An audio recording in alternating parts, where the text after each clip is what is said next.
2 tahun berlalu sejak kapal induk asing muncul secara mendadak, mengirimkan ribuan drone untuk menghancurkan setiap negara di planet bumi dan membuat miliaran orang tewas. Namun yang datang selanjutnya adalah bencana yang sebenarnya, sebuah serangan yang bertujuan menghancurkan sisa-sisa dari manusia. Lalu muncullah kelompok yang terdiri dari para pemberani. Mereka melakukan serangan balasan, bersekutu dengan alien, dan bertekad akan mengakhiri peperangan. Sayangnya kini pemimpin alien yang disebut kaum Grey membuat situasi semakin sulit. Mereka mengerahkan kekuatan darat, membunuh banyak pasukan manusia. Apakah ini yang terakhir? Ataukah ada strategi yang lebih mengerikan yang disiapkan untuk melenyapkan manusia?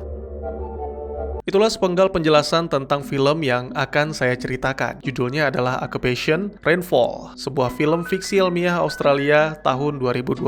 Ini adalah lanjutan dari film Occupation yang masih disutradarai sekaligus ditulis oleh Luke Spark. Film yang berdurasi 128 menit ini masih dibintangi oleh Dan Ewing, Temuera Morrison, dan Izzy Stevens. Serta juga ada Jet Renter yang menggantikan Stephanie Jacobson memerankan Amelia Chambers. Selamat datang dan selamat berjumpa kembali bersama saya Teguh Gusto. Mari kita masuk ke ceritanya.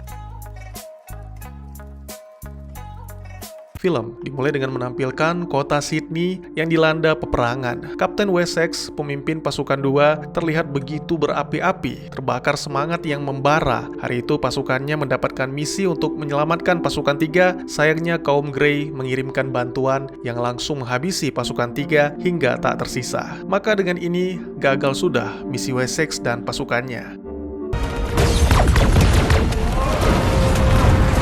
Di tempat lain, tepatnya di lokasi salah satu koloni alien, tokoh utama kita, Matthew Simmons, sedang memimpin pasukan 1 yang termasuk Marcus dan Dennis. Berkat bantuan dari kaum Grey, Matt bisa dengan mudah menyusup ke dalam markas alien dan membebaskan para tahanan. Sempat terjadi pertarungan dengan alien tangguh yang berarmor agak berbeda. Untungnya mereka memiliki Dennis. Dengan licik, pria itu menyelipkan granat ke helm alien hingga meledakkan kepalanya. Tak lama kemudian, koloni Grey pun diledakkan oleh pesawat tempur. Satu-satunya yang membuat Matt menyesal adalah dia tidak menyelamatkan anak-anak Grey yang masih berada di dalam.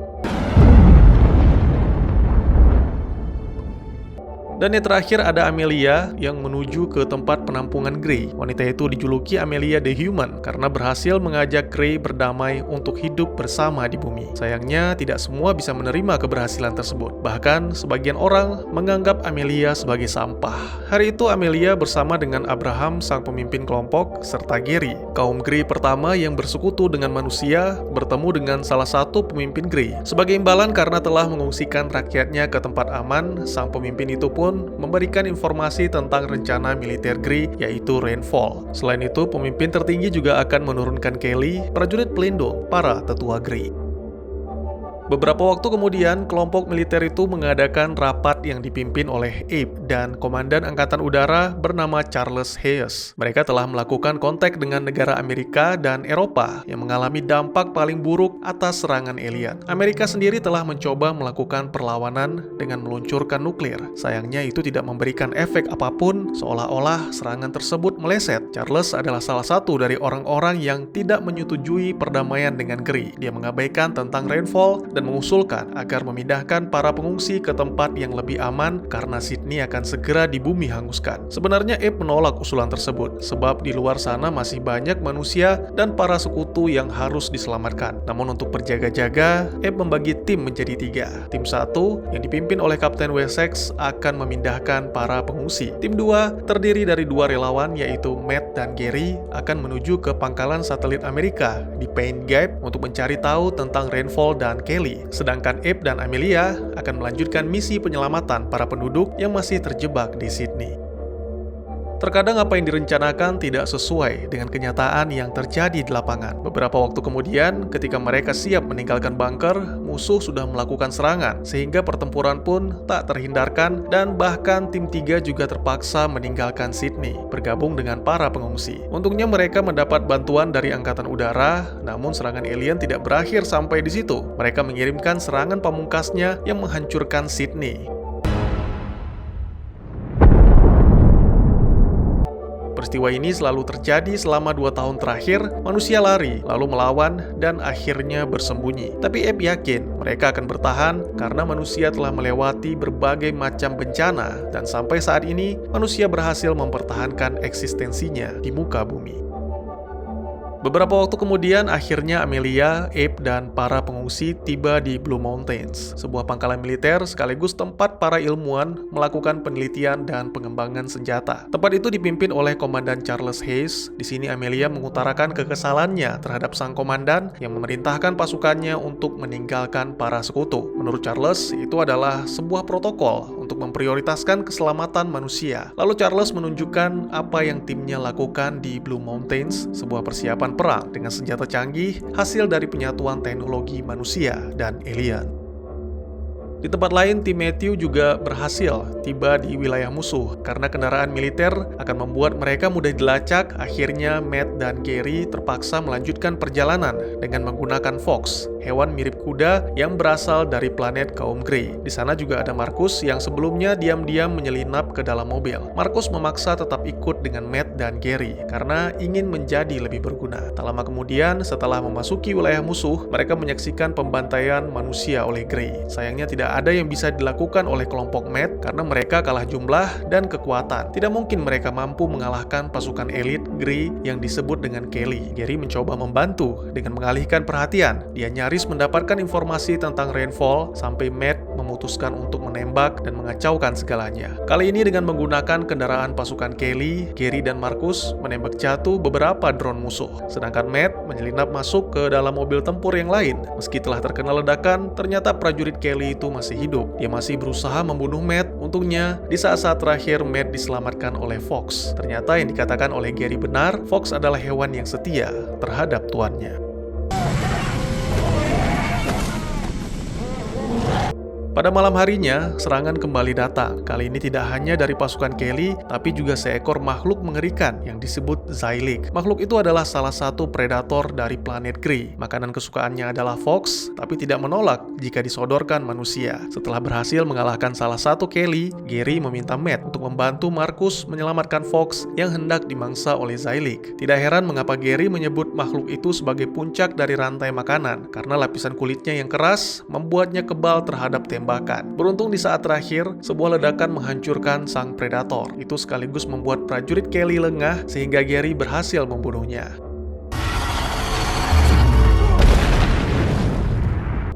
Ternyata bantuan itu datang dari seorang teman lama, yaitu Peter dan putrinya Bella.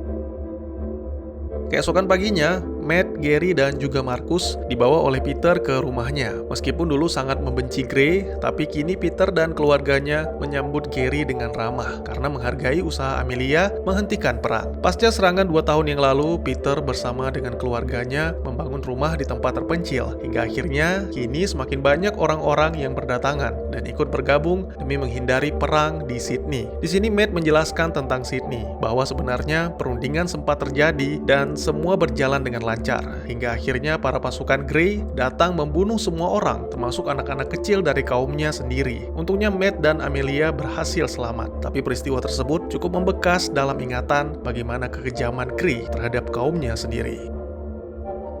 Dari siang hari, Marcus dan Bella pergi berpatroli. Ketika pulang, mereka menemukan banyak warga yang menyerbu rumah Peter menuntut Gary untuk dibunuh. Karena tidak ingin melihat manusia saling berperang, akhirnya Gary pun menghampiri para warga. Namun alien itu tidak menyerahkan diri begitu saja, karena setiap makhluk hidup berhak untuk memperjuangkan kehidupannya. Tiba-tiba saja terdengar suara tembakan yang ternyata dari Matt. Dia mengancam akan menembak siapapun yang berani menyentuh Gary. Akhirnya, para warga pun bubar setelah Peter berjanji akan membawa Gary pergi. Dan ya, Peter dan Bella akan bergabung dengan kelompok Matt menuju ke Pain Gap. Kembali ke pangkalan Blue Mountains, ternyata Komandan Charles adalah salah satu dari orang-orang yang ditangkap oleh alien. Serangan pertama datang tepat ketika Charles sedang tidak bertugas. Charles berhasil melarikan diri, namun sangat disayangkan, istri Charles tidak seberuntung itu. Charles menyaksikan langsung bagaimana kejamnya para Grey yang memotong-motong tubuh istrinya. Itulah yang menjadi alasan Charles sangat berambisi memusnahkan Grey. Selain penggabungan teknologi, secara diam-diam Charles menugaskan para ilmuwan untuk memodifikasi senjata biologi alien sehingga hanya berdampak pada kaum Grey. Bahkan tidak hanya itu, Amelia yang berhasil menyusup ke ruangan rahasia menemukan para Grey termasuk anak dan istri Gary disiksa dengan kejam. Meskipun sempat tertangkap, tapi Amelia telah melaporkan hal itu. Dan akhirnya, setelah pertengkaran hebat, Charles ditangkap sekaligus dicopot dari jabatannya oleh Abraham. Lalu terdengar suara alarm yang menandakan serangan alien telah datang. Kaum Grey langsung memberikan sebuah serangan untuk melumpuhkan sistem pertahanan Blue Mountain, lalu meminta manusia mengirimkan Amelia. Maka sebagai imbalannya, kaum Grey tidak akan menghancurkan Blue Mountains. Bersama dengan Abraham, Amelia pun menemui sang pemimpin Grey, yang merupakan salah satu dari tetua. Sama halnya dengan Amelia, alien itu juga ingin segera mengakhiri perang, karena semakin banyak dari kaumnya yang mati, maka akan semakin besar tanggung jawab yang harus dipikul. Namun sang ratu itu menolak untuk berdamai, karena mengetahui banyak kaumnya yang disiksa oleh manusia. Dia berniat mengambil nyawa Amelia sebagai ganti, namun Abraham dengan cepat mendorong Amelia, sehingga pria tua itu pun mati tertusuk. Kematian Abraham sekaligus memulai kembali pertempuran yang sempat terhenti. Kini kondisi manusia benar-benar dalam bahaya. Ditambah lagi, Komandan Charles telah dibebaskan dan mengambil alih kepemimpinan. Kembali ke tim Matthew setelah melakukan perjalanan selama beberapa jam. Akhirnya mereka tiba di Pine Gap. Tempat itu sangat berantakan. Di sana mereka bertemu dengan seorang staf bernama Bud Miller dan temannya alien Grey bernama Steve yang sepertinya sudah sangat beradaptasi di bumi. Menurut penjelasan Bud, dulunya Steve adalah seorang mata-mata alien yang dibuang oleh Roswell karena tingkahnya yang konyol. Lelah dengan semua ocehan Bud dan Steve, Matt pun langsung menodongkan senjata, meminta Bud menjelaskan tentang Rainfall. Mereka dibawa menuju ke sebuah ruangan rahasia. Hanya sedikit orang yang mengetahui hal ini karena keamanan negara merahasiakannya. Inilah Rainfall, sebuah batu besar yang ditemukan di dasar samudra oleh ilmuwan pada tahun 1966. Ini bukan hanya sekedar batu, tapi pecahan asteroid raksasa yang pernah memusnahkan dinosaurus. Dan ya, asteroid itu dikirimkan oleh alien untuk membersihkan bumi di masa lalu. Matt melaporkan informasi tersebut kepada Charles. Tanpa menunda-nunda lagi, Charles langsung mengerahkan semua angkatan udara untuk menyerang dengan senjata pemusnahnya. Tentu saja itu membuat Gary marah hingga menghancurkan alat komunikasi, karena senjata tersebut juga akan membunuh keluarganya di Blue Mountains. Tiba-tiba saja batu asteroid mengeluarkan cahaya ketika disentuh oleh Gary. Akhirnya di sini Gary mengaku bahwa sebenarnya dia dulu adalah salah satu dari Kelly. Tujuannya menemukan Rainfall adalah untuk menghancurkannya sebelum ditemukan oleh prajurit lain. Tiba-tiba saja terjadi gangguan listrik. Menurut Bud, kemungkinan besar prajurit Kelly telah menerobos masuk. Akhirnya Matt dan yang lainnya pun memutuskan mempercayai Gary. Lalu mereka mengatur siasat menahan Kelly selagi Peter menyiapkan bahan peledak untuk menghancurkan Rainfall. Kembali ke Blue Mountains, sang ratu yang mendapatkan sinyal dari Rainfall memutuskan untuk menuju ke Pine Gap. Charles yang telah kehabisan akal hanya bisa memerintahkan pasukannya untuk menyerang secara membabi buta, tidak peduli itu prajurit ataupun warga sipil. Dia juga berusaha melepaskan asap beracun ke ruang tahanan untuk membasmi semua Grey. Untungnya Amelia berhasil menerobos masuk dan menemukan pria itu. Meskipun awalnya sempat dihajar dengan kejam, tapi demi memperjuangkan kedamaian yang diimpikannya, Amelia bangkit dan membunuh Charles.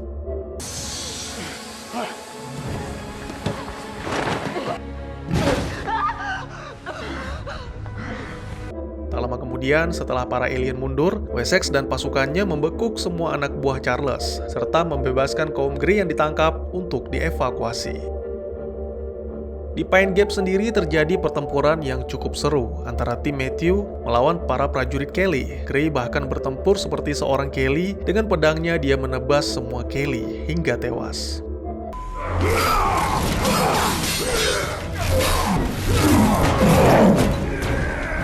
Di ruangan lain, Peter terpaksa meledakkan beberapa tabung gas untuk menghentikan Kelly. Itu sekaligus menandakan bahwa rencana mereka telah gagal. Pasukan Kelly terus berdatangan tak ada habisnya, hingga kapal alien menarik bangunan Pine Gap beserta batu Rainfall. Bahkan Matt, Gary, Marcus, dan Bella pun ikut tersedot ke dalam kapal. Film Film pun ditutup dengan menampilkan para pengungsi dari Blue Mountains yang dipimpin oleh Amelia dan Wessex tiba di pemukiman yang dibangun Peter. Bersamaan dengan itu, Peter pun kembali membawa Bud Miller dan Steve. Peter menjelaskan apa yang terjadi. Kini kaum Grey telah mendapatkan senjata pemusnah Rainfall. Di kapal induk, sang ratu terlihat murka setelah mengetahui salah satu kapal mereka dihancurkan oleh manusia. Apakah rencana sang ratu selanjutnya? Apakah seluruh kehidupan di bumi akan dimusnahkan? Dan tamat. Ya, terungkap di akhir film bahwa judul panjang film ini adalah Rainfall Chapter 1, yang mana tentu akan ada lanjutannya. Story-nya sudah lebih berkembang, di mana alien yang disebut The Grey masih ada kaitannya dengan peristiwa Roswell, New Mexico.